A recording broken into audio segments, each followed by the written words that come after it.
Good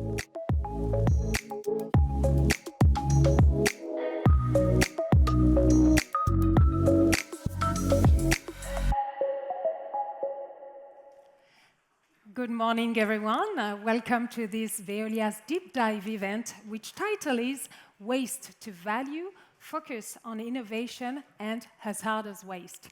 My name is Frédérique Bedos. I'm a journalist, and I have the privilege to be a host for this live event. Thank you all for attending, you in the room and you who are following us online. This event will be held entirely in English, so for the people here in the room, translation headsets are available. Channel 1 is for French, Channel 2 is for English, and Channel 3 for Spanish. And for you who are online, you can choose to follow this presentation in the language of your choice. As you can see, this event takes place in a very special facility.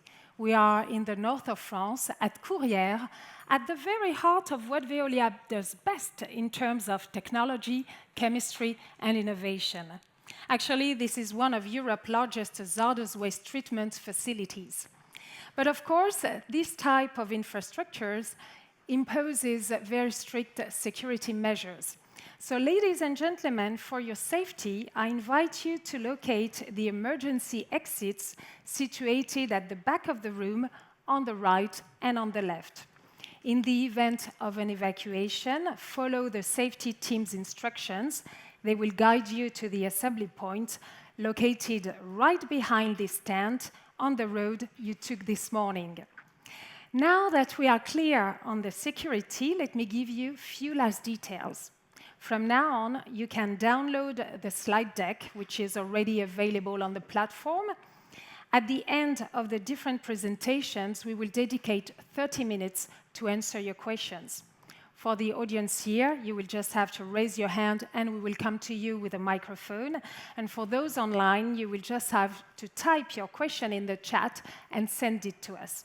Once again, feel free to ask your questions in French, English, or Spanish. We are together for roughly 1 hour and a half, and here is the program. Estelle Brachlianoff, CEO of Veolia, will present a global overview about Veolia's waste and pollution treatment worldwide. Then Emmanuel Menning, Deputy CEO of Finance and Purchasing of the group, will share with us the business models related to this market and the key figures. And we will continue with a roundtable gathering 4 Veolia executives for a special focus on 4 different regions. And finally, Estelle Brachlianoff will give us a few words of conclusion. I think we are all eager to begin, and in order for all of us to have the global context in mind, let's watch a video.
Time to dive deeply into the matter. Let's welcome on stage the CEO of Veolia, Estelle Brachlianoff.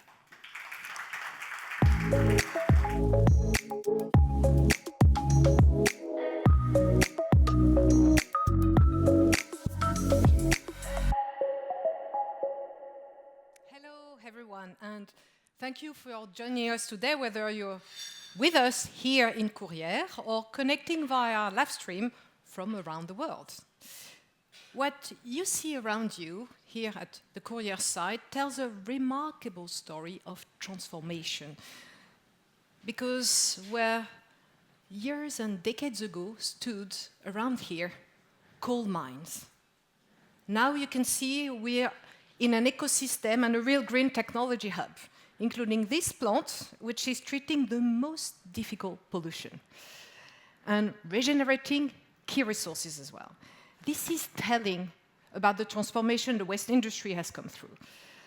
And after diving into energy and water, today we are talking about waste and how this will contribute to Green Up and how we are confident it will deliver. And when I say waste, I'm guessing some of you might see trucks in the streets and bins. You will see after today, you will think about technology and innovation. Waste management, in fact, has come a long way. What started as a simple yet essential services, waste collection and disposal, has become one of the industry's most pressing challenges, that of generating energy, recycling materials, and treating pollution. And why is that so? Because megatrends are supporting this move and this transformation. Of course, I will start with legislation, which is key to boost recycling, which is saving CO2, or to protect, of course, ecosystems. But progressively, in addition, there are other trends which come to be as important, starting with health and pollutant removal to protect your health and that of your kids. The Lancet magazine estimates that 9 million people die each year from air, water, and soil pollution in the world. That's absolutely gigantic, as you can imagine, and a big health problem throughout the planet. Another big trend will be the reshoring of strategic industries, as microelectronic or pharma, and all of them, they are in high demand for our services. I won't forget security of the supply chains. In today's quite uncertain times, securing their supply chain for industry is absolutely key. And when we produce local energy from waste or materials from waste, from recycling it, that's exactly what we do to ensure and secure supply chain. In a way, waste isn't waste anymore. It's an untapped local mine. In this transformation landscape, Veolia stands apart. In size, of course, as you can see on this slide, since we are, for instance, number one in hazardous waste, which is a key booster, as you know, in our Green Up program, as well as in Europe for solid waste, just to mention a few figures. But our expertise runs much deeper. It's about mastering the most complex materials and leading the circular economy, thus paving the way for the future of the industry. Our leadership translates into powerful numbers, with 15.7 billion revenue from waste activities, with solid margin and return. In terms of firing power, I could mention as well our 32 plastic recycling plants in the world, or 40 high-temperature incinerators, such as the one we'll visit in a minute. Actually, years ago, we were used to talk about the tons, or the number of tons we processed, the trucks, or the number of trucks, the fleet size. And this would be, in that case, 55 million tons of municipal we process each year, which is, for those who wonder, sounds big, but if you want to visualize it, that's the equivalent of the annual waste of Greater London, Paris, and New York combined. So that's big. But that only tells half of the story, because now we speak more in terawatt-hour of energy produced. We speak more of tons of material we recycle, or pollutant we remove. So the shift in the indicators are very much telling the story of transformation.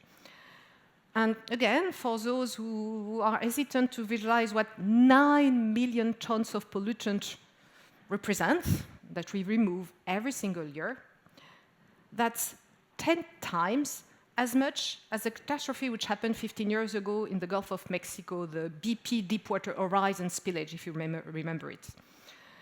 That's what we treat, but every single year. And we won't stop here, as we try to create more loops, more circular loops, and innovate to do so, such as the battery recycling facility we just opened. Innovation enables us to show the way of the future of this industry. And we hold high ambition in our waste activity, as we are uniquely positioned in this transformation. By 2030, the global waste management market is set to grow by 3% per year and reach 1,300 billion euro. But not all segments with this industry are equal. While our solid waste business continues its steady growth, hazardous waste is set on a swifter pace, and we ambition to reach mid to high single-digit growth, thus a booster in GreenUp. This means growing twice faster than the market. And of course, we're not only focusing on top-line growth. EBITDA will grow faster, leading to margin increase and even higher ROCE growth of 50% by 27 to around 9% for hazardous waste. Solid waste, on the other side, although the two are combined, isn't just a heritage for Veolia, it's our stronghold, delivering good results and really a foundation for us.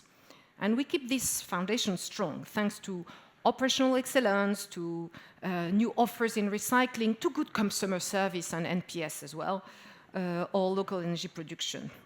And we constantly develop new technologies and expertise in this industry as well. And the combination of this stronghold and our booster is what enables us to deliver growth and resilience. So allow me now to explain why we are confident about our positioning and differentiation in the waste market and what sets us apart. Our winning formula combines, for me, the best of both worlds. A global reach together with deep local roots. We've built a global footprint enabling us to deploy innovation and technologies at scale. But we are as well deeply rooted in local communities worldwide, ensuring our solutions are adapted to specific local demand. A combination of waste, water, and energy, which allows us as well to offer unique offers to our customers in combining the three, as opposed to running them in silos. We have built and are still building a great irreplaceable network, an infrastructure, if you want, of waste treatment assets, which we fully own. And we are developing great technologies and expertise, patents, and keep on innovating constantly. Let me give you now a little bit more color about some of the components I just highlighted, and starting with a geographical footprint, which is very global in the waste management activity, as the rest of the group, with, in this case, 34% outside Europe. This worldwide footprint allows us to invest in innovation, to anticipate, and to copy and adapt from one corner of the globe to another. As an example, we managed to recycle plastic up to the highest level of quality, which is called food grade, in Europe. Took us a while to get there. And then we were ready to export this technology and know-how to Asia. Asia, on the opposite side, was leading the way in terms of industrial solutions, when America, for instance, has pioneered emerging pollutants. This footprint, of course, helps de-risking our result from macro, as we are not exposed to any specific market, as well as we are able to seize opportunities when they arise. On the other hand, our top 3 position in each of the key local markets we operate gives us the ability to have pricing power, as we've demonstrated in the last 3 years with great success as inflation came back. No other competitor can show you a map like that one. This power to combine expertise is what makes Veolia unique, combining our various expertise in wastewater and energy as well. And that's the second point I wanted to explore a bit further. This combination of activities corresponds to 25% of our global turnover in Veolia, and growing. Let me show you examples with relation to waste, of course, because we're here to talk about waste today. And each of the two examples I'm going to mention are counting in billions of revenue, so they are at scale. I will start with bioenergy. We produce 9 terawatt-hour of energy from residual waste each year, corresponding to 2.5 billion euro revenue. This is massive. This is enough to power 1.5 million European homes. And there is an untapped potential to do more with, we estimate, 150 gigawatt hour, gigawatts, not hour, that we think we can generate in Europe, or can be generated in Europe. I would like to mention as well our new offer to treat pollutants, what we call new pollutants, although they've been here for a while, such as PFAS.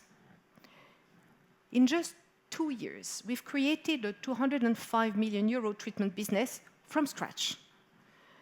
By 2030, this will hit 1 billion euro. And why?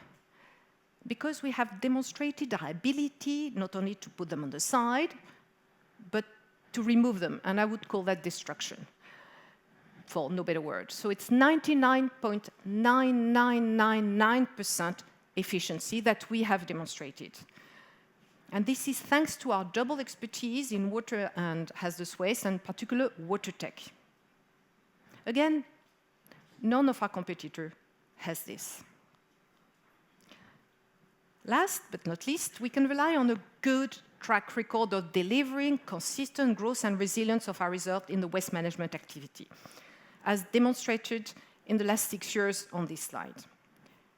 Waste management has contributed to our net result doubling in the period. And this is not by chance, but thanks to a few strategic choices. Our balanced portfolio of customers and regions, which makes us uniquely resilient. When one sector or region slows, another one drives growth. Our leadership as well in innovative offers and expertise, and our ability to combine businesses, they are very key to ensure this performance. Added to which, agility and performance management. Delivery is and always be paramount for Veolia. And that was quite put to the test recently, if I just pick 2 examples. One, when inflation came back in many countries 3 years ago, roughly, we have launched a dedicated pricing strategy, which has worked. Another example with COVID, when we've developed a specific extra efficiency measures, which have been allowing us to deliver the same level of result than pre-COVID in less than 6 months, although the revenue hadn't fully come back yet. So it's not just about managing risk, it's about capturing opportunities in all economical cycles. Altogether, the performance of our waste activities has been strong, including a 4.5% growth per year in the dry waste business or solid waste business in the last 6 years, a little bit above inflation, or 8% in the hazardous waste activity, and in both cases associated with good, strong EBITDA increase. So, allow me now to expand a bit on the highly specialized hazardous waste, which is about technology and innovation, and a few new announcements for this morning. So, what are we talking about here? Sometimes it's even called toxic waste, which I think says it all. We are talking about arsenic, PCB, PFAS, nuclear waste, mercury, or even chemical weapons we destroyed from Syria 10 years ago. All types of materials you don't want in the air or in the river near where you live. A lot of what the industry is actually producing. And no industry can operate without guaranteeing hazardous waste management. From semiconductor fabs to battery gigafactories, from pharma to chemical plants, it's all the same. And our answer is to offer them peace of mind and security, as well as compliance. Enabling, therefore, to reconcile industrialization or re-industrialization together with the health of local communities and ecosystems. And what makes that possible is the 300-plus network of treatment assets we have with Veolia, of various types, which each type of treatment dedicated for each specific chemical family. Therefore, very unique and highly specialized. And this is where I would encourage you to remember your chemical classes from high school. When there is an atom of carbon, it may burn, very high temperature. This is where we have a high temperature unit, like the one we see here. But when you don't have an atom of carbon, it won't burn, whatever the temperature. And then you move to physico-chemical treatments of some sort, for instance. This is to treat, for instance, fly ash, which is a concentrated pollutant removed from air pollution control at stacks. And at times, we even try to regenerate and to recycle as long as it's not harmful for health. This is what we do with solvents. We turn, therefore, a problem into a resource each time we can. All this with precise protocol and sampling to ensure no mixing of two components which wouldn't get well together, as ammonia and bleach. You don't want those two mixed together, do you? So we have plenty of laboratories across the globe. They employ 15% of our workforce. We're talking here typically about chemical engineers, and they are key to ensure safety, security, and compliance. And they are, helped with AI, with all the data we've collected all those years, helping them to get quicker to the best mix, the best recipe possible. We even call it internally the Master Chief. Master Chef, more so than Master Chief, isn't it, Bob? You correct me each time. And you're right. So all those assets are 100% fully owned, ensuring full value on the entire value chain and our ability to innovate quickly and test things and new ideas. Because it takes years and research to imagine and create sophisticated chemical compounds, but it takes the same type of expertise to design how safely to destroy them. And it's constantly evolving, as science does. And new challenges emerge, such as what we call new pollutants, for instance. And here again, Veolia is leading the way with patented technology, and we are already holding more patents than all our competitors combined, and regularly depositing new ones. This is happening thanks to our finest chemists in our 51 laboratories worldwide. And today, I'm really proud to announce our latest breakthrough, PFAS Drop Fast. This is quite technical, but in a nutshell, this is to treat one of the latest of those challenges, which is PFAS, which sometimes is called forever chemicals. A new technology which enables chemical reaction during thermal treatment to ensure 99.9999% complete PFAS extraction in incineration unit, starting above 900 degrees. This is very, very unique and quite an important one. And just one example of our portfolio of patented technology, and I'm super proud to show you this slide because every single of those 5 offers is unique to Veolia. GeoMelt technology is not only treating contaminated soil, it's mastering vitrification at the highest level, a level that can handle radioactive waste, for instance, and ensure it stays neutralized for 10,000 years at least. So you can imagine how mastering this technology it means. And we've just opened a first unit in Texas. PFAS again, with our activated carbon regeneration, which can be a game changer given the expanding demand for activated carbon altogether. Spent solvent regeneration, up to pharmaceutical-grade purity across all our 73 specialized plants. And we target to regenerate 300,000 tons per year, which is the equivalent of the entire consumption of the European pharma industry. Last but not least, our strategic metal separation process via hydrometallurgy, which can produce technical-grade hydroxide and carbonates, meeting the EU Critical Raw Materials Act requirements, and starting basically from the black mass of used batteries I'm talking here about cell phone batteries, electric car batteries, electric bicycle, if you want. So you take the black mass, and then you extract nickel, cobalt, lithium, or copper. And you know those are critical minerals for energy transition as well as strategic autonomy. You don't want to be dependent on another country allowing to import or export this type of material. Those are not just solutions, but proprietary technologies. And as ever, we keep on anticipating and finding the new one to break the new frontiers which happen. Another look and another map. And when I look at this map, let me explain to you what I see. Every single of those points was built over the years, and this map is a product of years and years of effort. Every single dot on this map, which are the treatment assets we own across the globe, is custom built and represent, at times, years of permitting and planning, a few years of construction, a few years of ramping up. We're talking about high-temperature incineration unit. We have 48, as well as Class A landfill or physical-chemical treatment. This map is like a unique infrastructure and a very, very difficult one to replicate.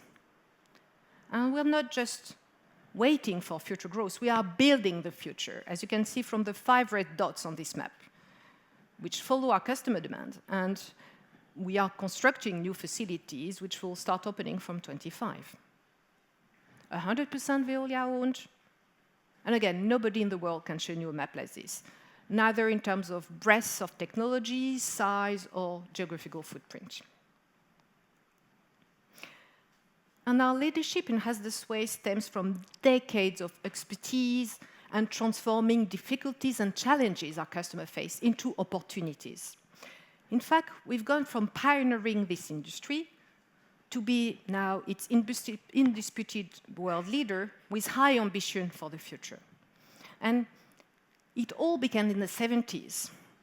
And you might wonder, how came this idea to treat hazardous waste in a specific set of units? It came from actually a spin-off of the French water business, with the critical observation that some rivers were becoming almost unpotable due to industrial pollution.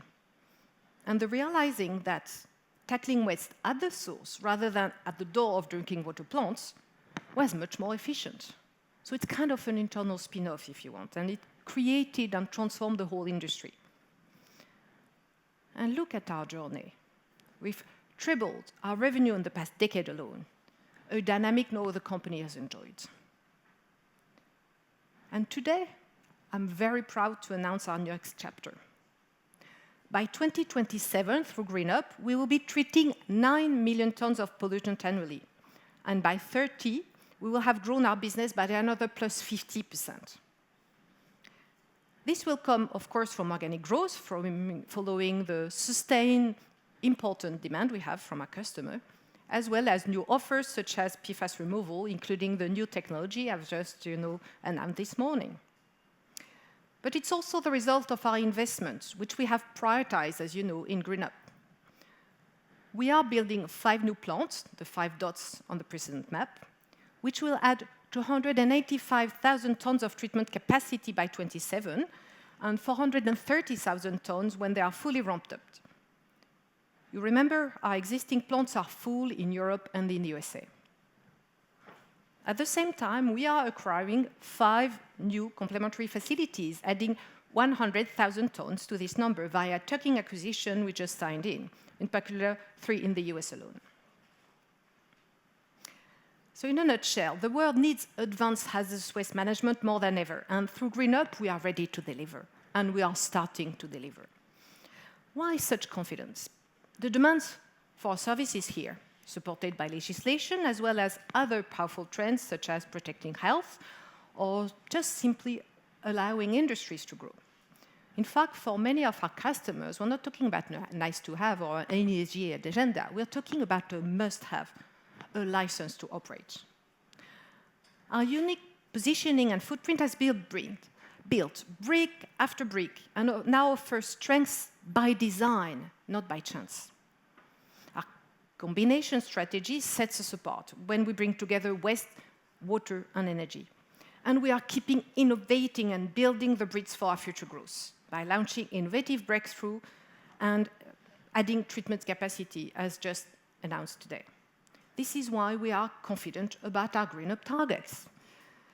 I'm confident in top line, of course, but accretion as well, with plus 50% ROCE to 9% by 27, and extra value to come after this date when we fully ramp up all our facilities. And Emmanuel will elaborate about this in a minute. But numbers tell only part of the story. This growth is much about how many pollutants we remove, how many ecosystems and communities we protect. Emmanuel, the floor is yours.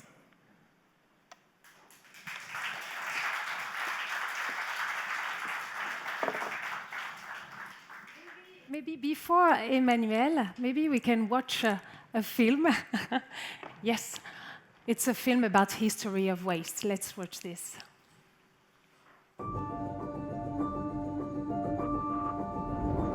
Late 19th century, cities face an unprecedented health crisis with unsanitary streets and no waste management, whether solid or liquid, such as wastewater. Epidemics multiply. To address this, a sanitary revolution takes place. Sewers are built, first trash collections are organized. This marks the birth of Veolia. Early 20th century. With industrialization, everything changes. Waste is no longer the same. It becomes chemical, metallic, mineral. Cities grow, and with them, waste production. Veolia develops the first incinerators and organizes the sorting of solid and liquid waste.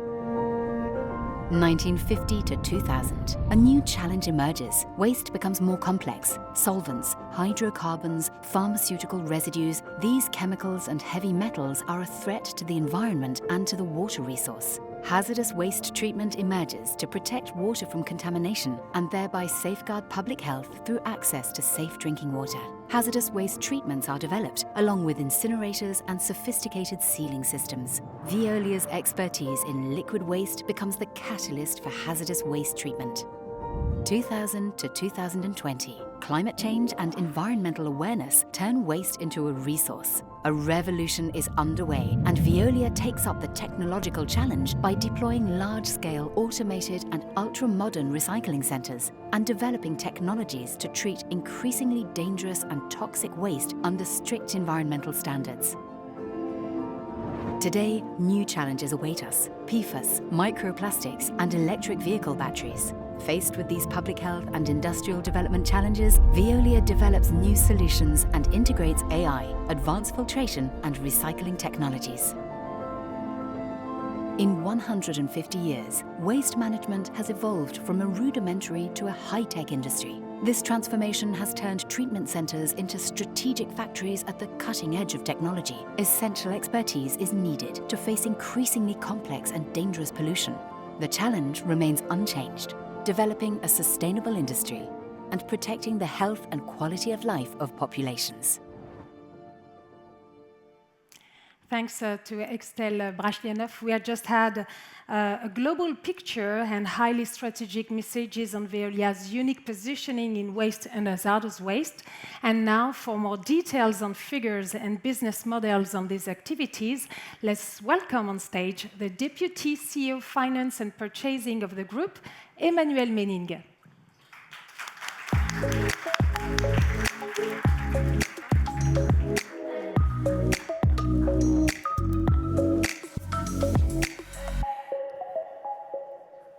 Thank you, Estelle, and good morning, everyone.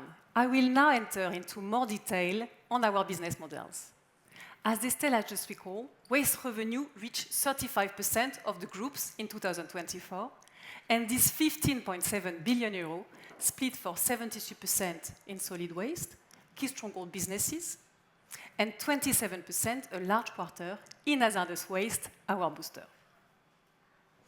Solid waste activities are local, systematically adapted to the reality of the geographies, with 4 main countries representing 70% of the total.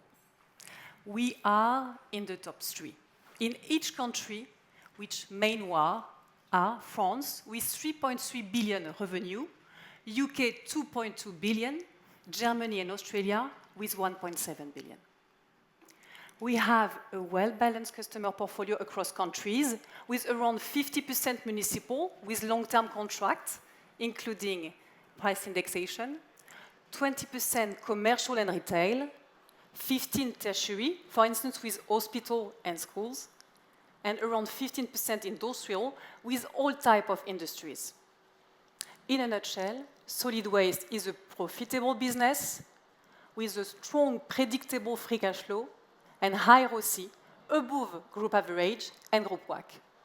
Now let's dive in the main characteristic of our business models in solid waste.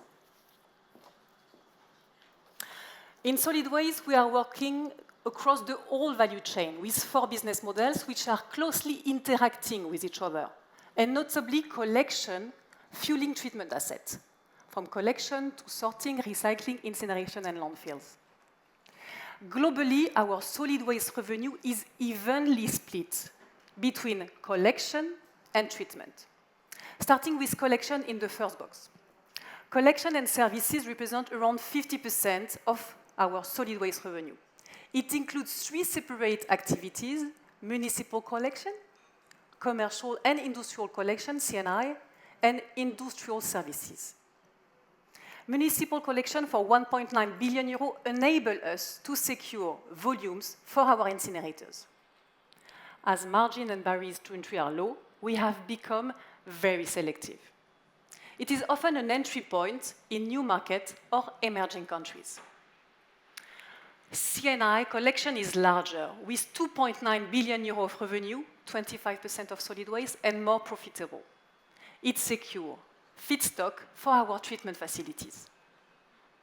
Coming to treatment, the 3 boxes on the right, treatment activities are the other half and are split between sorting and recycling, incineration, and landfilling, whose relative weight depends on the maturity of the country. Sorting and recycling is the largest and fastest growing segment due to the evolution of regulation. The 2.5 billion euro revenue is coming from our service fees, from our sorting and recycling of material, and the actual sales of recycled products. Incineration amount for 1.8 billion euro revenue, and landfill for 1.3 billion, both generating mainly in France and in the UK, are highly profitable. Now let me detail the 3 key features of our business model which characterize solid waste as a stronghold. First, our specific resilience. Second, our proven agility. And third, the power of combination with water and energy. Starting with the first one, our resilience. Our solid waste activities, even including 50% of non-municipal clients, are much more resilient than in the past, and probably more than the market thinks.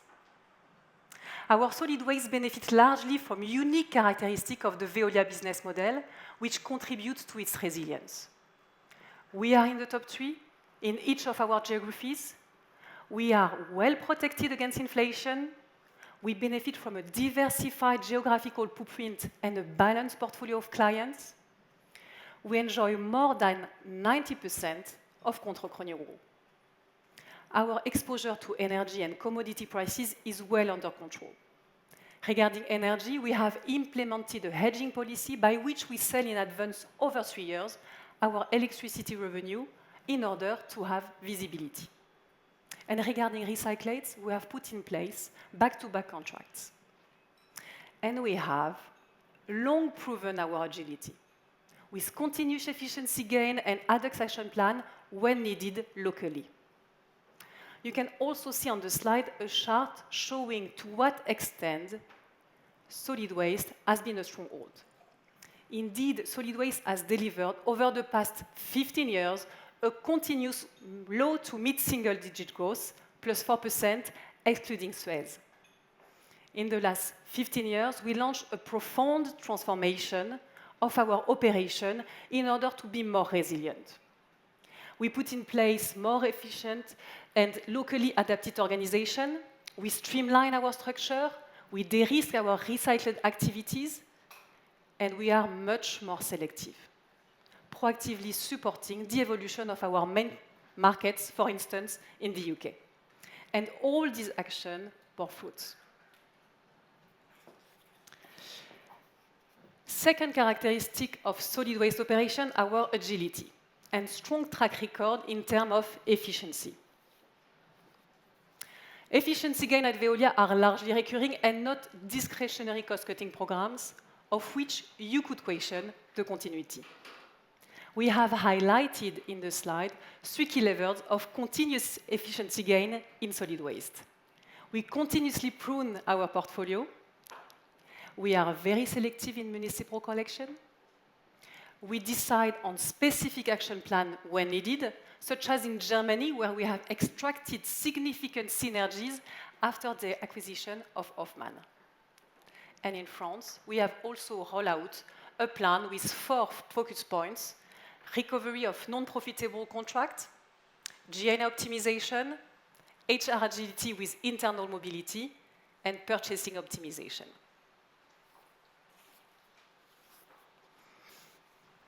Finally, the third characteristic and strengths of our solid waste come from combination which make us unique. Regarding solid waste, our most compelling value added come from the combination of waste and energy. We sell 9 TWh of renewable energy from waste, of which 6 TWh of electricity and 3 TWh of heat, which fuel district heating networks. If we consider our waste-to-energy incinerator plus RDF production, so the alternative fuel coming from non-recyclable waste, and biogas from landfills, total bioenergy produced from waste amount to more than 2.5 billion euros in 2024.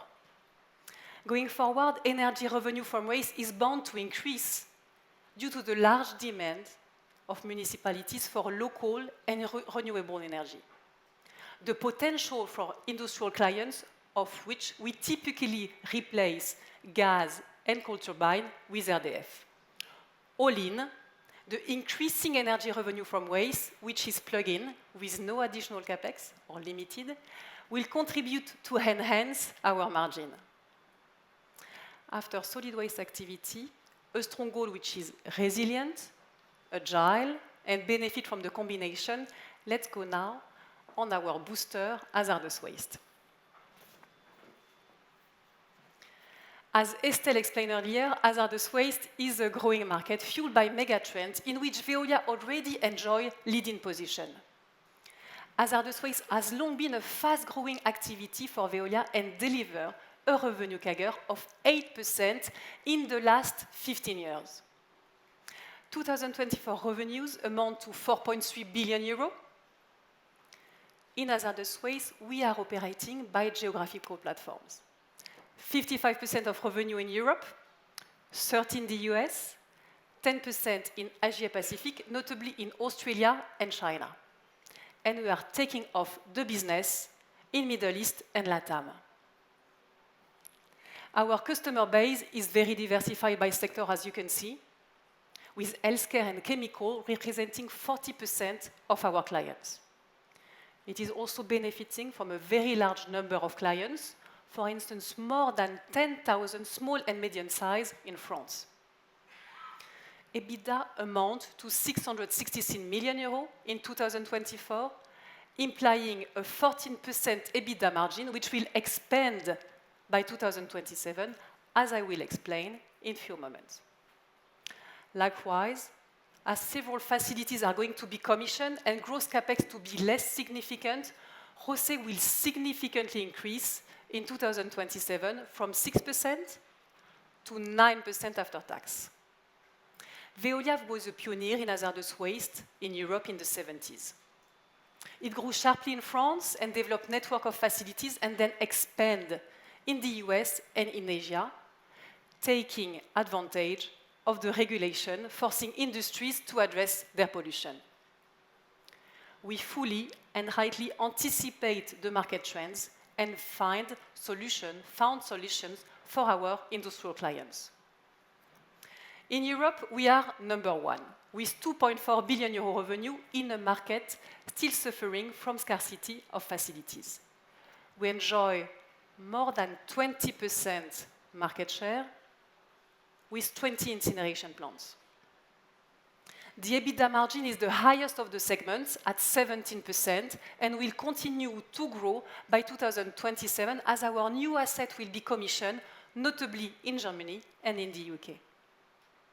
In the US, we are number 3, with 1.3 billion euro of revenue in a market also suffering from scarcity of facilities and which will continue to grow, fueled by the reshoring of industries, new volume coming from micropollutant treatment like PFAS. Like in Europe, we expect our EBITDA margin to grow thanks to the ramp-up of new facilities. In the rest of the world, new assets will be commissioned in Saudi Arabia and in Taiwan. In China, we are recovering with a restructuring plan to compensate for slower economic growth after COVID and change of regulation. Recovery is underway with significant operational cost decrease and concrete margin improvement.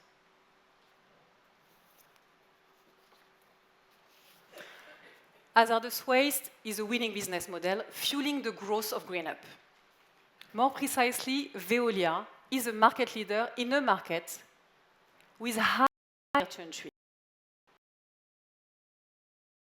of hazardous. Just to name a few of these barriers: complex regulatory requirements, difficulty to replicate our know-how, which also include unique assets and equipment, require high safety standards, deeply experienced people. This slide reminds you of our 3 pillars of value creation: top-line growth, performance, and capital allocation. Starting with growth, it is supported by volume expansion, pricing strategy and mix optimization, as well as new offer and innovations.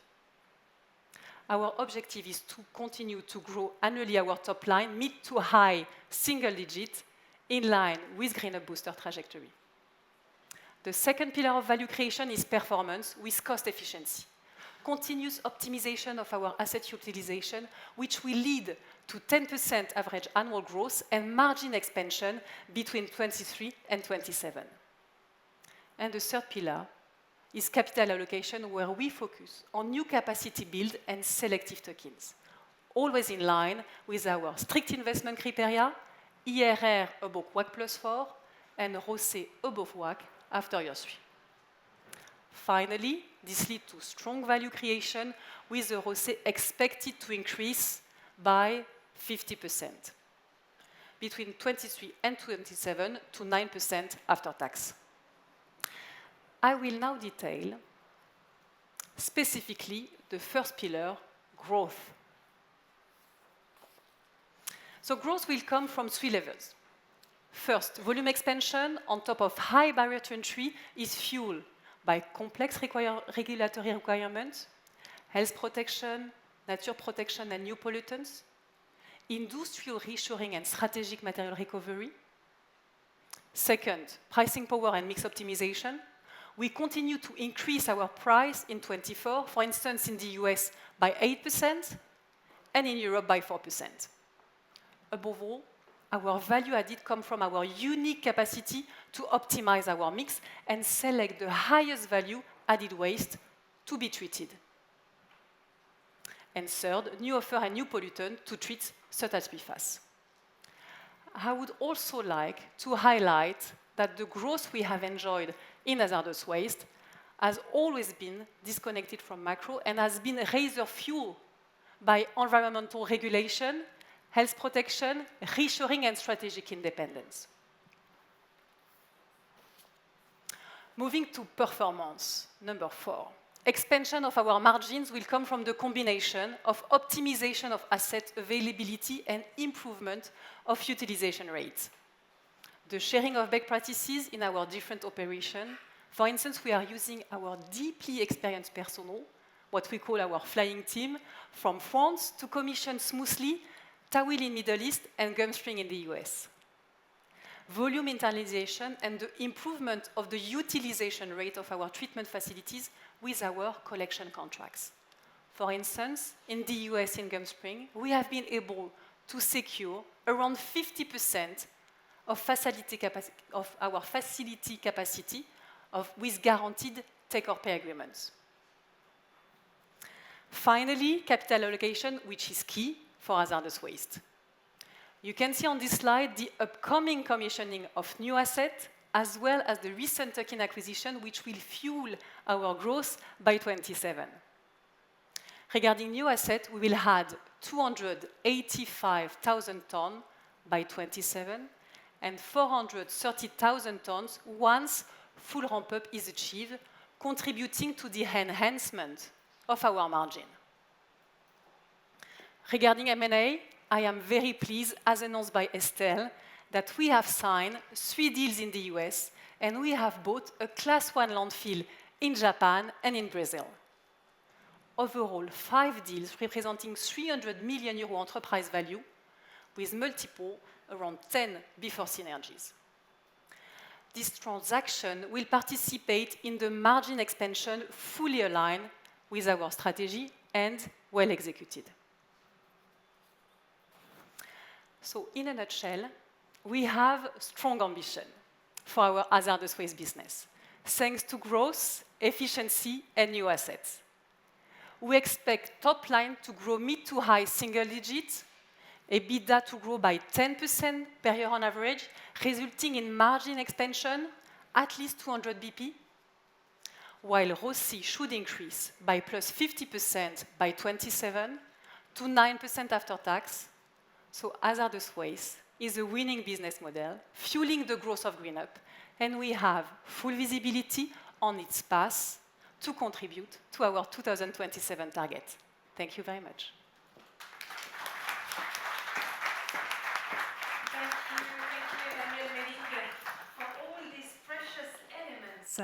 Let's move on to the roundtable. For a special focus on 4 different regions of the world, let's welcome on stage 4 Veolia executives. She's the CEO of the Hazardous Waste Europe, Catherine Ricou. He's President and CEO of Veolia Environmental Solutions and Services in North America, Bob Capadona. He works for Veolia in Near and Middle East as General Manager of Magma, Helder Daravano. And last but not least, he works for Veolia in Australia and New Zealand as National Remediation Services Manager, Matt Eade. Welcome on stage. Thank you all. So, Catherine Ricou, let's begin with you. Obviously, Catherine, you are going to tell us about the European market, and quite logically, it all began here in France.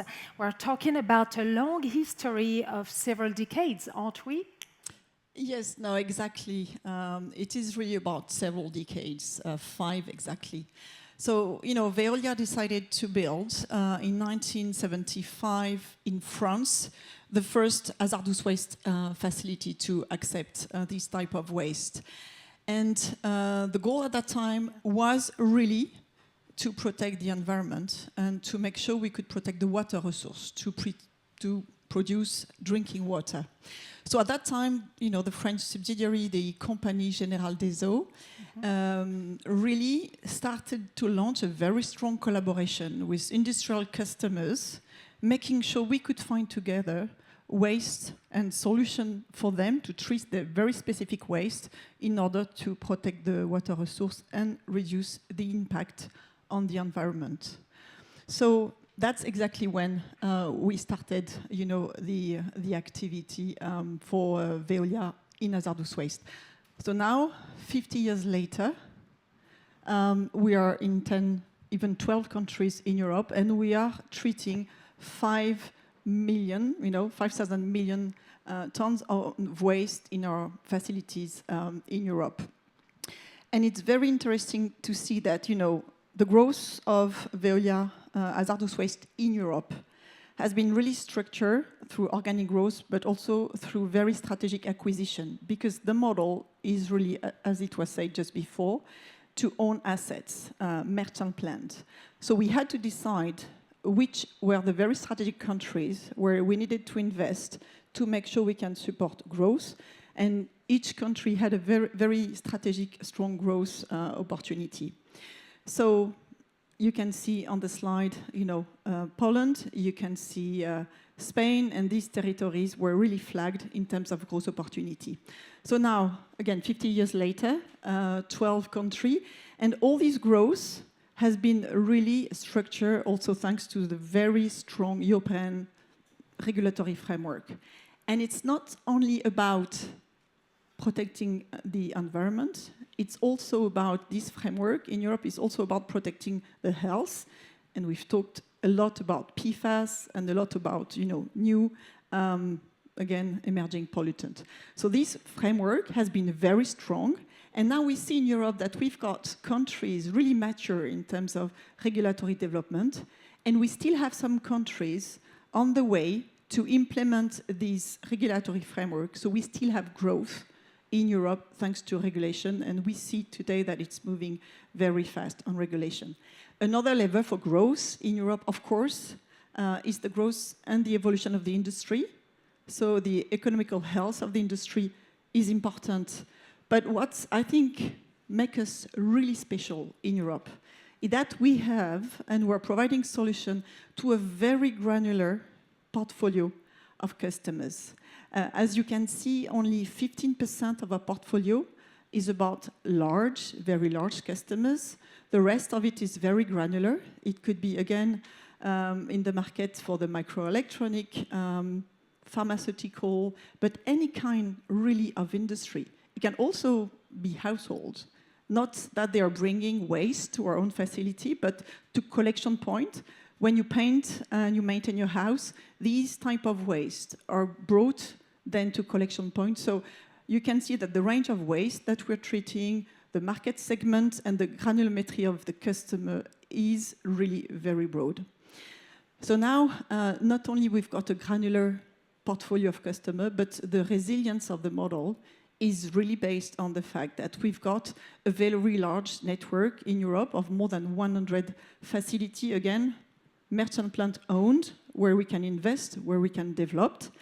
And when you can see this map, I think this map is very explicit on how the flows are traveling and how we do assess, with the expertise that we have, the type of flows and the needed treatment that we need to apply to make sure we can treat the pollution in the right asset.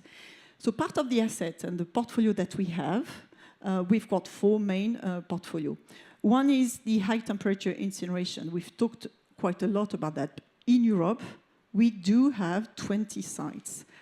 It's a lot. It's helping us to really map in some strategic countries and to capture the growth. And we've been developing, it has been just announced, a patent called Drop Fast to make sure we can create the condition in, incineration, the condition to destroy the PFAS.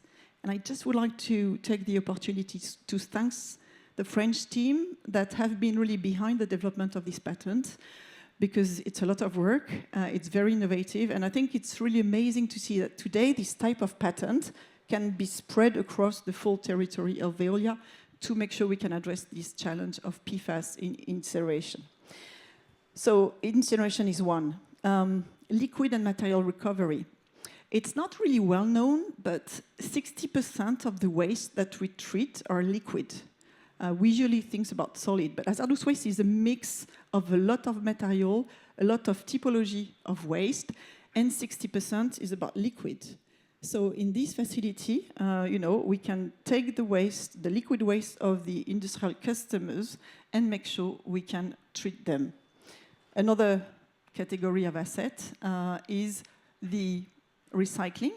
We talked already about the Critical Raw Material Act for strategic metals. So that's one recycling opportunity. We talked already about solvent. So in recycling, we've got specific flows, and each time a waste is identified, we try to assess really if that waste can be treated in one of these facilities. And the last one is the mineral treatment.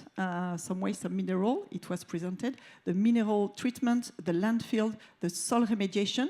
We have a lot of projects with contaminated soil with PFAS, and also groundwater, underground water contaminated water with pollution. So these 4 categories of assets are really equally spread in Europe. And in terms of expertise, what's very specific to hazardous waste is to treat these waste in these assets. We need to have very skilled set people to sample, qualify, understand the waste. And we've got more than 20% of the employees that are chemists. A lot of them are in the labs, to make sure we can assess these waste, and then to define where to treat them the best way, creating, the most value, and how to combine the waste to make sure we can treat them very safely in our facilities. So as you can see, the resilience of the model, the strength of the model in Europe to continue to support growth is really about expertise for sure and innovation, about a network really equally spread, about diversity of assets, and about a very granular portfolio of customers. Thank you, Catherine, for these first very interesting elements. What's particularly interesting about Veolia's activity on European soil is that despite this longevity, the market remains very dynamic and full of new opportunities. So what do you have in mind for the next chapters ahead? The next chapter is about growth, of course. And you've seen that the growth of the activity has been really faster than the GDP. And to sustain this growth, I think I would like to come back on the levers for the value creation model that was presented just before. I think the first one is really to leverage even more the resilience of our market footprint in Europe by acceleration of the combination. If you look at it, and I think that's really also what's fascinating in that market, is the hazardous waste activity is really at the crossroad of the 3 strongholds of the group. Of course, we treat waste, pollution, and pollutants in our facilities, but we also treat liquid. So we depollute liquid, we recycle water, we reuse water for our own needs, but also for customer needs that are requiring, reuse water. So this is a combination, and we do have in our facilities a lot of technology from the group, membranes, for example, with reverse osmosis. So this is a very strong element of combination. Another element of combination is energy. We do produce a lot of energy, we transform energy, and we do our best to reduce the energy consumption that we are using in a facility. So this is another key element for combination. So hazardous waste is really at the crossroad of all this acceleration. So that's one lever. Another lever is what I would call the continuous improvement of the operational efficiency. Improving performance on these assets that we own is always something that we're looking at. It's about, again, risk management. It's about safety. It's about asset management and maintenance, because we need to invest the right way at the right moment on these assets. And every % that we can gain on the availability on an asset is also contributing to a sustainable growth. So this is very important for us. It's a key lever in Europe. And, coming back on expertise is key in the hazardous waste. It's a key barrier, but it's also a key asset for growth, because our customers really identified the value of this expertise. So now, not only to grow, we're really managing this asset, but they're asking us to come into the fence of their own sites to help them to qualify, to reduce even, but also to prepare the waste to be treated the right way and the proper way.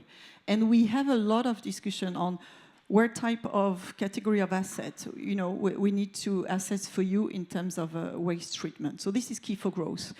We already talked about new capacity in Germany, so we are working on that project. It will contribute in 2027 to our growth. So this is, again, a key element to enhance, increase this network in Europe, and of course the organic growth.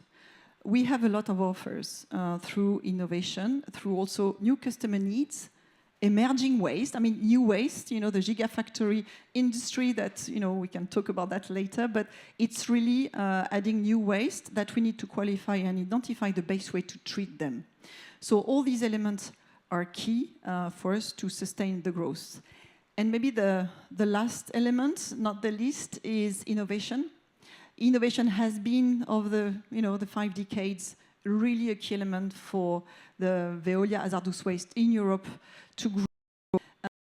Again, we've got 75 patents that are really used in all the segments that I've been talking about. So the next chapter will still embrace innovation, and the key element will be decarbonation. The next stage for us is to continue what we're doing in the hazardous waste, decarbonizing the hazardous waste market. So that will sustain the growth for us. Thank you. Thank you very much, Catherine Ricou. From Europe, let's go to the USA with you, Bob Capadona. First thing first, Bob, can you tell us how the group is positioned in this part of the world? Thank you very much. It's nice to see that the hazardous waste business has so many friends. I can feel the warmth of your friendship right now, so appreciate everybody being here. The business here in the U.S., it is a perfect example, maybe our first example of copy and adapt, where the business started in the 70s and 80s, very much as a service-based business. A lot of the front-end work on managing material ultimately to hazardous waste treatment facilities, but 80% of the material that we owned or that we managed did not go to Veolia owned or managed facilities. It went to third-party facilities. So, but the focus was on customer service, the best NPS score, and really managing that customer relationship. Resulted in excellent growth. We've seen, as you can see in the chart, where we've gone from $500 million to $1 billion and managed 1 million tons of waste. Our ultimate goal, 2 million tons of waste, $2 billion in revenue across the group. We've done that through organic growth. We've also done that through some tuck-in acquisitions, which have been mentioned today, one of which closed yesterday. So we're very, very happy to see those tuck-in acquisitions along with the group. Go to the next slide. This is similar to Catherine, that the footprint of our assets across the country. We service every state in the country. One of the challenges certainly is, in some cases, it takes 2.5 days to get across the country, so transportation becomes an integral part of our business, and managing the most efficient way of getting material across the country is very important to us. In terms of incinerators, we have 3 incineration sites, 6 hazardous waste incinerators, and in one more example of that global sharing, similar to DropFast, we've been working on PFAS testing at our facility in Port Arthur, Texas, and we've been able to achieve 99.9999 treatment destruction levels of PFAS through the facility, ultimately creating the solution from a liability perspective for our customers now and into the future.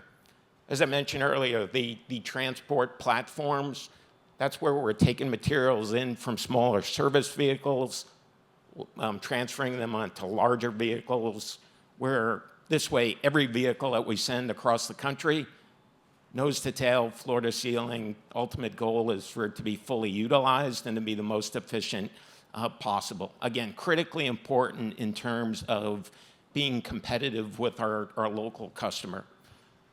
Liquid hazardous waste recovery, big part of that business is solvent reclamation, but also fuel blending, where we are taking in waste solvents and preparing them so that we can manufacture essentially a fuel that can then be used in other kilns around the country. Oftentimes, these are very clean materials that are coming from the high-tech industry or the pharmaceutical industry, just can't be reused again in that industry, so we prepare them for alternative use. In some cases, we will recycle them, sell them into another industry. In some cases, we'll identify industries where we can sell right back into the same industry. In our electronics recycling business, this is traditional electronics recycling, everything from your cell phone to your PC, and most recently to batteries and the management of lithium batteries. And in the case in the US, this is our white glove logistics program. White glove and batteries probably don't necessarily align perfectly for you, maybe fine restaurant white glove, but white glove here is focused on safety. The number one issue with the lithium batteries, of course, is their potential for reactivity, catch fire, and then the inability to control the fire. Our white glove logistics ensures that we're managing batteries from the point of generation to the ultimate treatment asset, which right now, agnostic to the technology that we utilize, so that depending upon the chemistry, we can go to different chemistries depending on the batteries that we manage. The group in the US is currently, I think with some pride and some not so pride, managing two of the largest battery fires in the United States, one which is over a year old, but it reignited multiple times. We're managing the batteries from that very safely and managing those either to recycling or an on-site treatment activity. Well, Bob, what you describe is a great dynamic for the group in the US. And guess what? I got a perfect example to illustrate this dynamic. A few days ago, Veolia has opened a new site in Delaware. We're talking about the inauguration of a brand new PFAS treatment plant, the largest of this kind for the group, and definitely one of the largest in North America. Let's see how it looks like. I'm super happy to be unveiling this state-of-the-art plant here in Delaware, Stanton. It's the largest of its kind in Veolia in the US, treating PFAS for drinking water purposes. The way we treat and the way we distribute water is changing dramatically. Something like 40 US states over the next decade are going to face some type of water scarcity issue. It's an amazing day because we're opening the largest PFAS treatment facility in the northeast of the United States. Here in Delaware, we're going to treat PFAS out of the drinking water for 100,000 people. That's 1 in 10 residents of the whole state of Delaware. Communities want to have peace of mind that what is coming out of their taps is safe, reliable, and affordable. This plant embodies Veolia's commitment to public health, infrastructure investment in our communities, as well as environmental stewardship. The PFAS treatment that we are inaugurating today is the use of granular activated carbon vessels, where PFAS is adsorbed from the water onto the carbon media. Veolia is intent to stay at the forefront of the best cost-effective medias for treatment. I'm super proud, and it's only the beginning. We are anticipating, innovating, designing solutions, and deploying them through the country to ensure health and security at the top for Americans. Today's milestone is about trust. Trust that Delawareans can have in the safety of the water, and trust in proactive policy that's committed to your public health. And thanks to this extraordinary facility, that trust is stronger today than ever before, and stronger for Delawareans than anywhere else in America.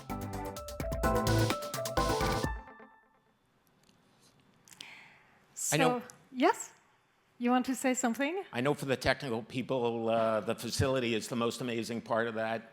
To me, the piece is trust, trust, trust. The client 100% trusting in the technology of Veolia to solve a problem.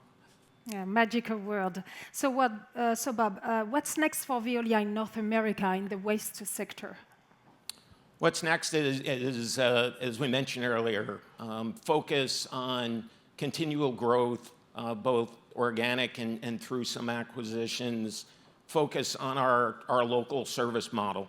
We put our people embedded locally with our customers, and in some cases embedded in our customer locations. So at over 250 different locations across the United States, our people are reporting full-time to a customer location. Typically, the line I say with that is, we focus on what we do best, so you can focus on what you do best. And we see more and more in growth and technology innovation type companies where that's the trust that they have in Veolia, is to build that infrastructure to support what they would like to do best. We're managing our portfolio of business in, and I'm looking at everybody's face as I say this, a bit of a volatile time, and there's always an interesting story in the news. Manage our business accordingly to make sure that the opportunities that we view in the market, or where we put our resources, where we put our assets, align with the industry sectors that align well with Veolia.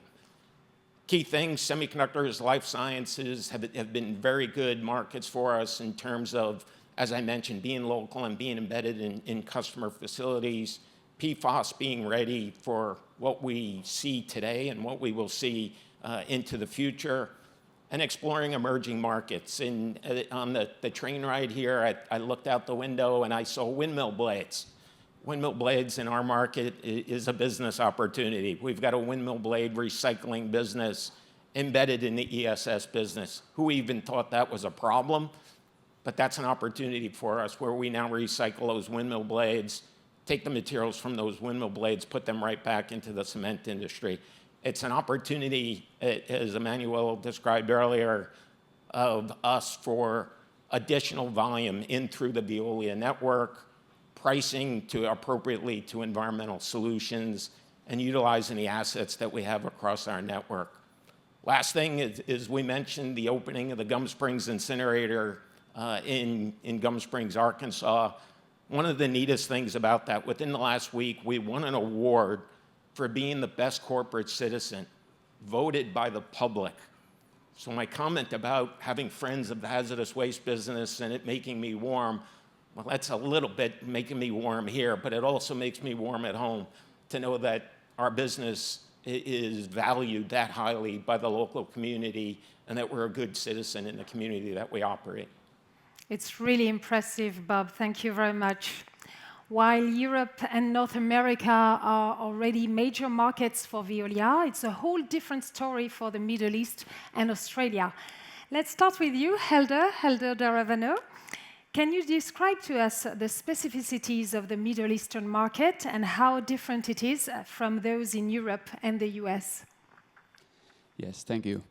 Indeed, from zero to a major player in the hazardous waste market in less than a decade is quite remarkable, and puts Veolia and the hazardous waste joining two already strong activities, the water and the energy sector. From a market perspective, the Middle East is a fast-growing and very dynamic market, approximately 25% of the size of Europe, but growing as twice as faster. I would say that is also a mature market in terms of oil and gas and big industries, but young and still developing in terms of hazardous waste. So altogether, this makes it very challenging for us, but also very attractive. And I think it puts Veolia in the unique position and the only company able to keep up with this fast pace and this market transformation. From a regulatory point of view, is well supported by robust and long-term government plans with very well-defined roadmaps and green agendas when we're talking about environmental aspects. So these things together allow us to replicate models and strategies from our wide portfolio in Veolia and provide tailor-made solutions to the market, while supporting our customers in this ecological and energetic transformation. So to materialize these concepts, these strategies, two key facilities recently started. So Magma as a brownfield in the UAE and Tahwil as a green field in Saudi Arabia are reinforcing Veolia's geographical network in the hazardous waste. So with a little bit more focus in Magma, is a project that started 7 years ago, initially conceived as an O&M, that then became an acquisition in 2023, after 5 years of detailed business model design through innovative partnership, leading to a merchant plant that nowadays is open to the entire UAE. So in 2 years since we took over, several circularity aspects have been implemented on site, right? Like water reuse, alternative fuel as a source of energy, even substitution of some raw materials by some other waste streams in certain processes, because they are all interlinked in this specific facility. So this is thanks to probably our third generation of copy and paste. Bob mentioned the second, we're probably the third, copying and adapting from our brothers and sisters in Europe and the US. So while we're growing faster and the market is demanding that level, we're also investing already. We have several projects where by innovating, adapting to the customer needs with several improvements, we're aiming to multiply by 2.5 approximately our capacity over the next 2 years in the Magma site. So this is strategically leading us to an environmental partner, to become an environmental partner to our customers, and is making Magma, in this particular case, a one-stop shop facility in the Middle East. So I would say that as a key message from my point of view, this journey has been possible over the last years, mainly through one fundamental instrument, which is the Veolia network. Benefiting from the Veolia network, as mentioned by Catherine, by Bob, for us is key on this copy and adapt strategy. And is, I would say, the key of the success so far in the Middle East. So moving to Tahwil. Tahwil, we call it Magma's younger but bigger brother. That has been permitting over the last, during 2 years, construction in approximately 4 years, and is now ramping up quickly, leading to 120,000 tons of hazardous waste on a waste-to-energy incineration plant. It's a state-of-art facility built by Veolia, and currently ramping up quickly, and soon will be providing steam in the form of energy to the industrial park where it's based. And looking ahead a little bit further, we'll capture 25% of the hazardous waste market in Saudi Arabia. So, in a nutshell, if I have to summarize the ingredients of our hazardous waste expansion strategy in the Middle East, I would say that when you combine the global network and local network from Veolia, adding this know-how, expertise, maturity, with the fact that we own the assets that allow us to invest and adapt our facilities to the market, with business partnership with strong clients, big clients on the long term, and with those green agendas well defined, which is another key pillar in this process, that gives us a great recipe in sustainable and long-term growth, consolidating firmly and strongly our position in the region. Another master chef recipe. Thank you very much, Helder. So now let's fly over the Pacific and go to Australia. Mathilde, your turn. We have just heard about this new market in the Middle East. What can you tell us about Australia? So Australia is actually a well-established market. We've been operating in Australia for over 30 years in hazardous waste, longer in solid waste. And it's all been about adapting to the local market needs.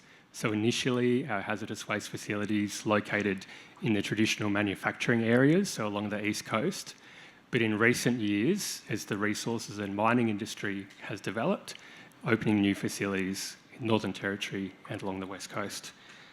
And the good news is that the hazardous waste market in Australia continues to grow. So the latest federal government report show that it's still a growing industry, and we are seeing that reflected in our financial results. We've had 7.5% growth since the merger in 2021, 7.5% year-on-year growth. So what are the key drivers for the hazardous waste market in Australia?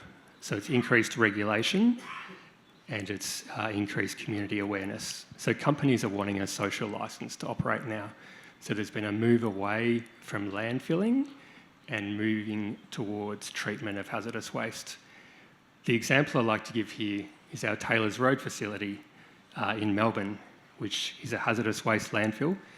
And now on top of that landfill, we actually have a thermal treatment facility. So the contaminated soil and hazardous waste that was previously going into the landfill is now treated and turned into a beneficial product. So how has Veolia adapted the business over time? So it's all about geographical spread. So a bit like the US, we're a large country, so it's having treatment assets, near where the waste is generated, or it's about having collection facilities or transfer stations, as we call them, everywhere else that can then take the waste to those treatment assets. It's about targeted M&A, so looking at facilities where we currently don't have treatment. So an example of this was the Bransters acquisition in Sydney in late 2024. So we believe we're actually number one for collection of hazardous waste in Australia and number two for treatment. So by taking it to our own facilities, then we're able to internalise that margin and increase profitability. It's also about expanding services on our own sites, so doing more on our own sites, so installing PFAS water treatment at our hazardous waste treatment facilities. It's about doing medical waste on our treatment facilities, as we recently have installed in Darwin, so we're now collecting medical waste at the Darwin treatment facility. The third growth lever, how we're adapting the business in Australia, is about doing more for our customers. So this is the combination that Estelle talked about before. So adding new services, doing more things for our existing customers. So the example that I like to give here is in the Pilbara region in Western Australia. So this is the biggest iron ore producing region in the world, and Veolia's had an industrial services contract there for many years. So in 2012, we started doing solid waste collection services with a single truck. We formed a joint venture with a local Indigenous corporation to give them more opportunities. We then won a solid waste contract with our existing industrial services customer, and over time we've now grown that service to now we do hazardous waste treatment for that customer. We've won other contracts in the area for Woodside, among other people, and Rio Tinto, and we now believe that we have 70% market share in that region. So, the key to Veolia in Australia is adapting to local market conditions, doing more things on our existing Veolia sites, and then doing more things for our existing customers. Thank you. Thank you very much, Matt. Thanks to all of you for your crystal clear explanations. Yes, you're right. They deserve it. So it's time to conclude, and of course, the conclusion belongs to Estelle Brachlianoff. The floor is yours.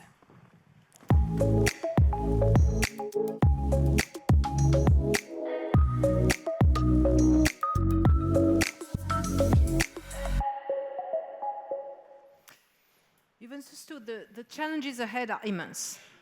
Industries, they face tightening regulation and release increasing complex pollutants. Communities, they demand protection for their health and the environment.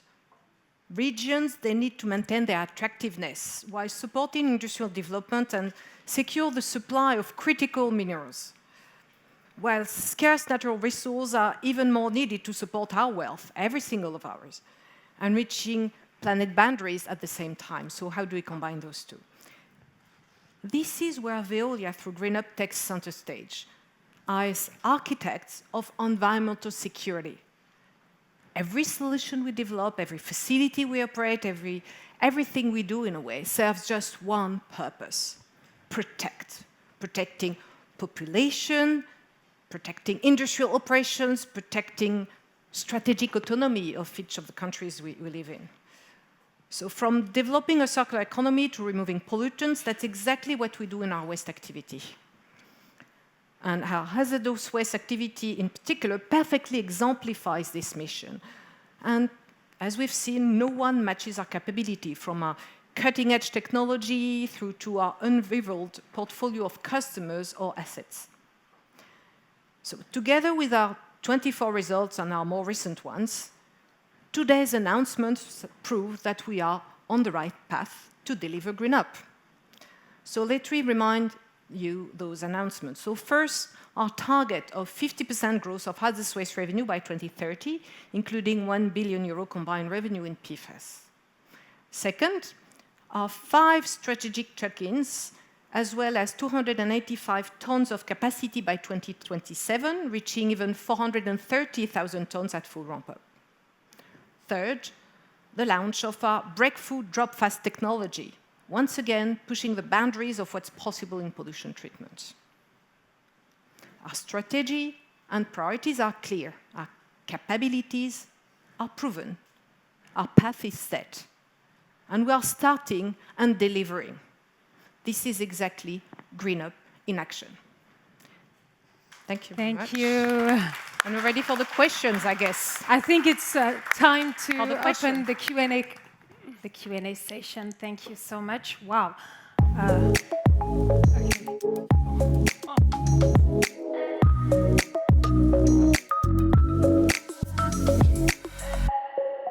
Many hands already lift up. So, okay, can you... Yeah, you got the mic. Your turn. Hello, I'm Josep from El País newspaper in Spain. I wanted to ask what are the plans for Spain in the growth on the hazardous waste projects, if there are investments in plan, now that you have this key investor criteria that may accompany you. Thank you. So I may take this one, but maybe you will want to complement Catherine on that one, because Catherine is in charge of the hazardous waste in Europe. So of course we're in France today, but she runs as well our facilities in Spain. I'm trying to find back the page of the map where you see an important dot on the map, on page 37, which is in Spain, basically near Barcelona, although it's not exactly in Barcelona, a bit nearby, where the industrial park is located. We have a very nice high-temperature incinerator in Munich, which we've developed over the last few years. I think we have the date, somewhere else. And we go on investing, in this activity in Spain, like in the rest of Europe. But it's fair to say that Catherine manages it as a network. As we've seen, hazardous waste travels. So when you have sufficient needs in a specific country, you invest in specific assets through the specific waste flow. And when it's too small a market, you tend to ship it to a neighboring country. So in a way, the more the industry in Spain will grow, the more you will have dots on this map. And we're very happy that our investors, including Caixa, support this growth because it's good return as well as good for your health and that on the environment. It's good return. Okay, next question. Who has the mic? Okay. Hi, Wanda Serwinowska, UBS. 2 questions from me. The first one is on the CapEx plan, because I haven't seen how much Veolia is going to invest by 2027, 2028. I think it's like 200 million was last year. But after the presentation, it seems it's a super growing market. So what keeps you preventing from investing more, given your balance sheet headroom, I would ask? And the second question is to Emmanuel on the EBITDA margin. If I'm not mistaken, you mentioned a target to expand EBITDA margin by more than 200 bips. If you could give us the building blocks more or less, that would be appreciated. Thank you. I'm not surprised, but you listened carefully to what Emmanuel said. So in terms of the first part, and you will take the second part, Emmanuel, in terms of the first part, in a way, if I dezoom a little bit, what are our priority of investment in the GreenUp plan? We've made it very clear. Priorities is to the boosters, which doesn't mean that we don't invest in the other activities, but we prioritize them. So, there is a queue in investment. Of course, the first thing is you have to be at the bar. WACC plus 4% are our minimal and good ROCE and so on and so forth. But we have still too many projects which would be at that bar. So we prioritize the booster. That's super clear. So you have here lucky guys and ladies because they skip the queue compared to their colleagues, basically, in terms of investment, both in M&A and in CapEx. So far, we think, what we've put on this plan is enough to support the 5 to 10% growth, and we don't need to invest in other new red dots on the map, apart from the 5 we've just discussed. So the intention is progressively, last year was 200 million investment, and progressively it will go down because we'll open this plant and we don't have many other dots on the map so far. Hence, the ROCE, in a way, mechanically increases. Today, in a way, we have them in our funds employed and we have no revenue or margin associated with those 5 dots on the map. So in 25, 6, 7, you will see a ramp up of the performance associated with this reducing investment. If there was, a change in the market and we think, we might have a 6 in the map, we'll see. But so far, we're good with that. And honestly, it is enough to support the growth which is embedded in GreenUp and the 27 targets. Maybe on the second part, Emmanuel. On EBITDA margin, thank you for the question, Wanda. So you are absolutely right. We have strong ambition in terms of margin expansion for our hazardous waste business. Our target is to expand it by 200 BP to 300 BP. It will come from 40% from new capacity, so the tuck-ins and the opening of new facilities, 30% performance and efficiency, and 30% volumes growth. So a large part of it is fully secure. The capacity are willed, they will start. The tuck-in have been closed with very attractive multiples, and we will also benefit from the volume expansion, our pricing strategy, which has been very successful in the last 3 years, as well as new offer and new volumes as PFAS. What you have to have in mind is that also it will have a strong push also, as you were mentioning, CapEx on our ROCE, because we'll benefit from the EBITDA for our new facilities, having done the investment, finalizing that, but the larger part is in the past. And just want to elaborate, because we say margin expansion. We gave you figures, and Bob and Catherine are too shy to have mentioned them, but it's a good track record. On page 38, you have just 10% CAGR of EBITDA in the last 5 years in Catherine's business, and on so 10% per year. So we've done a plus 60% basically, from 2018 up to now. And in page 42, Bob, you have a plus 12% CAGR. So times 6, it's 80% or something EBITDA, which this gentleman has been able to deliver. Those two without having opened new capacities yet. So only using the 1 up to 4 levers, which Emmanuel shown, and not yet the 5 and 6, if you want to, in a nutshell. That's why we are confident about delivering GreenUp. Well, actually, let's continue a little moment with Bob, because there is a question for Bob coming from the chat. Can you talk about the pricing outlook in the US market? Do you expect pricing to continue at high single digits? Was 8% in 2024. Any concerns about the commercial incineration capacity coming online? That is a question. No, good question.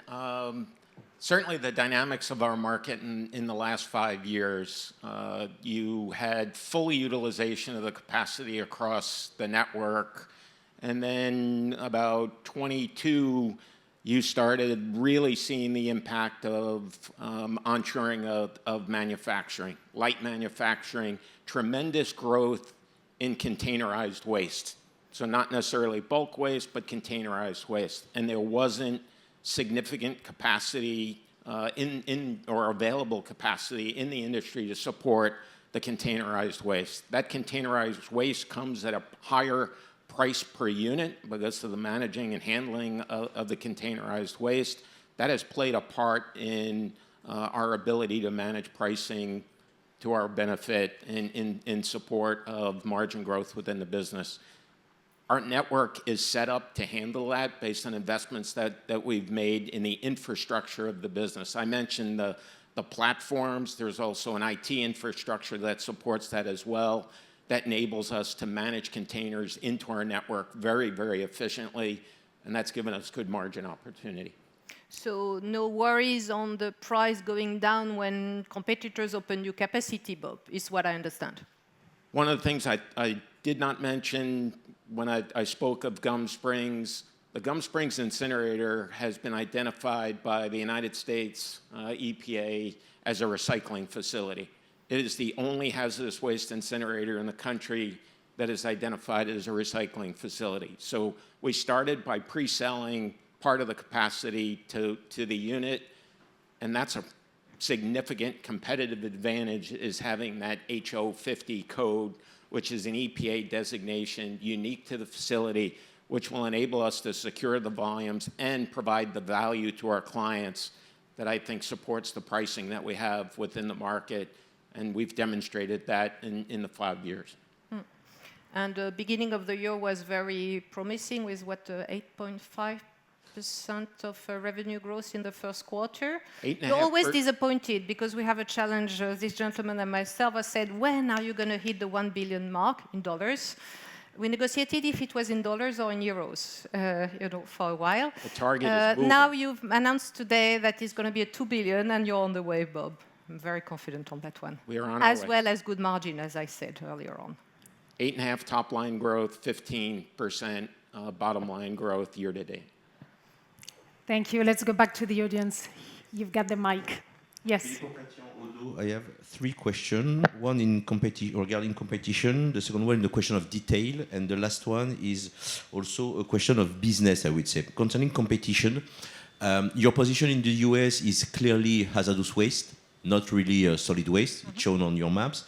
And some competitors in the US, big one like Waste Management, are increasing their market share in the hazardous waste. They have just bought recently Stericycle, which is a US company dedicated to hospital hazardous waste. In this specific segment, or more broadly, are you seeing some threat in terms of competition? And what is exactly your market share in this specific segment of the medical waste, hazardous waste? Do you have this ranking? The second question is concerning just a detail. In the solid waste business, you mentioned 1% of the revenue, which are efficiencies. Is this figure a growth or net concerning the famous 350 gross figure? Is linked to the just to be sure. And last, concerning the flows of cross-border waste, I'm a little bit surprised about the volumes you were underlying in your comments. Could you just have an idea about what is the percentage of waste which is traveling, means imports plus cross-border in Europe, for example, because US is a one country, versus the one you are managing on the, let's say, national or local basis? Many thanks. So I will start on the first one. You will go for the second, and we'll go on the third as well. Are we fearing the competition altogether? And you have a specific question on the US. The answer is no. We are really leading, not only in size, but in patents and everything we just explained, and footprint and portfolio of assets on every single step of the way. Can we keep resting on our laurels? You never can be when you run a business, so it's not the style of the house, really. So we're always trying to innovate and to find new things. But are we specifically worried about the competition? No, really. Not specifically in the US, neither in Europe, really. The gap is quite wide and is more widening than going the opposite way around. But we're always very careful to keep it that way, really. In terms of the US market, you're right, you have a very different subsegment. The medical waste is an industry we're not that present in the US compared to, say, the type of waste. In a way, the highly technical one we'd rather. So Bob hasn't mentioned the type of customer we're talking about, but we're talking about large microeconomic companies. We're talking about the whole biotech industry behind MIT in Boston, these type of guys. And we on purpose are very, high-end, if I may. So we could do a bit of medical waste. I have no idea, what size, but it's not significant. So other competitors, we have competitors in the US, but on these high-end things, so we're picking value versus volume, if you want. We are, I think, very good at it. I've tested with customers myself. They're sticking. The Net Promoter Score is great, and really. Going on with the journey. But specifically medical waste, Bob, how big is it? I have no idea in our business in the US because it's not significant enough, so I know the answer to that one. Yeah, we do have, and in fact, one of the recent acquisitions is a medical waste facility, but it's part of our Veolia Resource Solutions group, which has been one of the fastest growing components of our environmental business in the US. That is a total waste management offering primarily to pharmaceutical, biotech, high-tech industry where we can manage radioactive waste, we can manage hazardous waste, we can manage medical waste. We can also manage solid waste, but these are primarily from generators that are looking for us to handle their hazardous waste, and a small component of it is medical waste. We do not look to compete with Stericycle, now Waste Management, in terms of medical waste. I believe we have a technical and customer service lead relative to Republic and Waste Management in the customer segments that are beneficial to our business. So yes, we watch what they do and look to continuously improve every single day to make sure that we maintain that technical and customer service lead. But I certainly don't fear our competitor.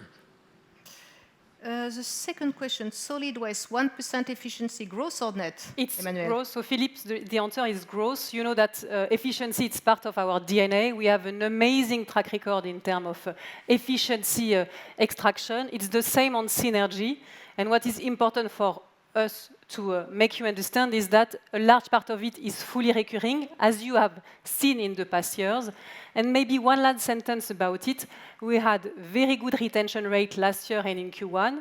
And also our track record in terms of synergy extraction as efficiency is quite strong, which is important for the tuck-in that we are doing in the US. And as far as the flows as concerned, so the third part of your question, you have a US and EU different views on that one because the size is not exactly the same geographically wise. The map shows that basically hazardous waste travel 1,000 miles, 2,000 miles without big difficulty.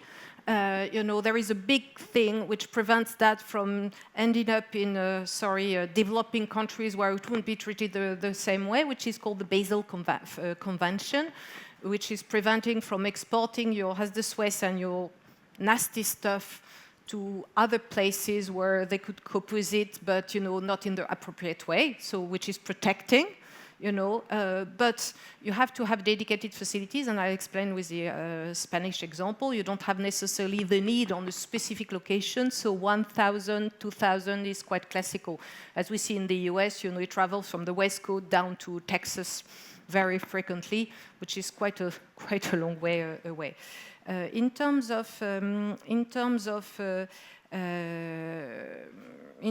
of markets as well, in a way, the best answer in Europe would be that when we had a discussion with the EU antitrust, they defined it as a European market as opposed to country by country, which is not for every single component of it, but for the vast majority of it, which is a way to testify that it's not only on the borders, it actually does cross borders. So let's take another question from the chat. It comes from Alexis Haim de Balzac, Thematics Asset Management. Hello to the whole Veolia team, and thank you for this great presentation. In hazardous waste, you mentioned using several technologies to treat waste. Is there a difference in margin across the different technologies? So different technology from physical to incineration to whatever, no. It's more that you cannot deal with one because it's depending on the type of component you deal with. Different from collection to treatment, yes, of course, like any of this business. You have less margin in collection and more margin in the treatment, whatever the type of treatment is. But the collection, as Emmanuel explained, feeds the tons into the treatment system. So in a way, internalization is key, not to be dependent on others. But when you're the master chef, you can sign a take or pay, or actually put or pay in a way, agreement with people who have the collection network but don't have the treatment, and they need our capacity, which is always a good view. So in a way, you can see on the door here some trucks which are a lot of Veolia trucks, but some of them are not Veolia trucks, because those guys, they don't have anything which looks like that, and they just need to go and be here, which is an interesting, of course, situation to be in. So in my earpiece, I just have the information that we are running out of time, so I'm taking only one last question here in the room. So who has the mic already? You got it. You're the lucky one. Thank you.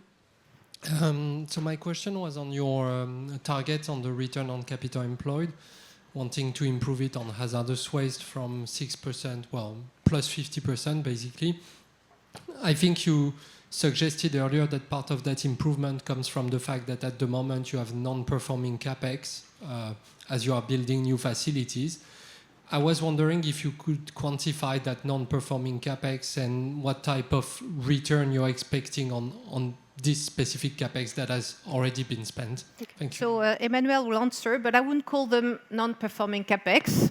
You know, we are running, you know, and improving the EBITDA with existing and, you know, building the future growth and the result of 27. That's more the way I would put it. But to your question, Emmanuel? Yes, with pleasure. So from the 500 million capex we have in hazardous waste, we have around 200 million, slightly more, which are dedicated to these new facilities that we are opening. So you're absolutely right. In the years to come, we'll have automatically an increase of our ROCE, coming from an almost stable capital employed. We expect it to grow around 3 to 3.5%, when the EBIT will increase by 15%, fueled by our revenue, mid to high single-digit growth, and the additional efficiencies, which is allowing our EBITDA to increase, plus 10% per year, and our EBIT to increase. So your figures are per year? Your figures are per year. So a few percent in funds employed, not much per year. More 10% at EBITDA, 15 at EBIT. Yeah. And when you barely grow the funds employed in a way, that's why we said mechanically, it's not mechanic, it's by design, but you know, grow the ROCE by 50% to 9%. Absolutely. So it was our last question. I know that many of you must feel frustrated, but you are here for the whole day. And during lunch, it can be the ideal moment to ask your question to the Veolia's team. And for those online, on the slide deck, you've got different contacts, and you can feel free to send your questions to them. So this event is already coming to an end. Thank you very much, Estelle Brachlianoff. Thanks to all our speakers. Thanks to all of you for your participation and to all of you online. The replay will be available shortly. And let's end this event on a powerful image with an inspiring film that brings to life Veolia's vision and ecology that protects.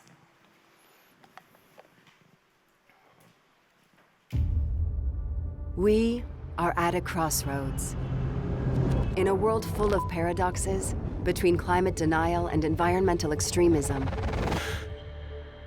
Veolia offers a third way. An ecology that transforms, decarbonizes, depollutes, regenerates, and protects. The time has come to accelerate. Accelerate the deployment of tangible, affordable and replicable solutions to decarbonize, but also to depollute and regenerate natural resources for cities and for citizens, as well as for industry, all across the world. To reconcile human progress and planetary boundaries. Accelerating thanks to local decarbonizing energy, to technologies that preserve water and natural resources, to the treatment of new pollutants and hazardous waste. An abundance of tantalizing solutions and untapped local resources that Veolia, without equal, brings to light.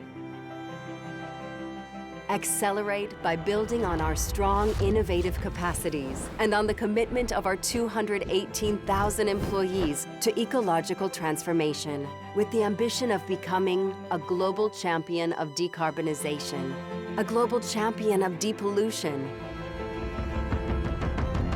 a global champion of resource regeneration. Veolia is accelerating in order to build a sustainable and desirable future. Veolia is accelerating to green up the ways we produce and consume. Veolia is greening up the world and will for a long time to come.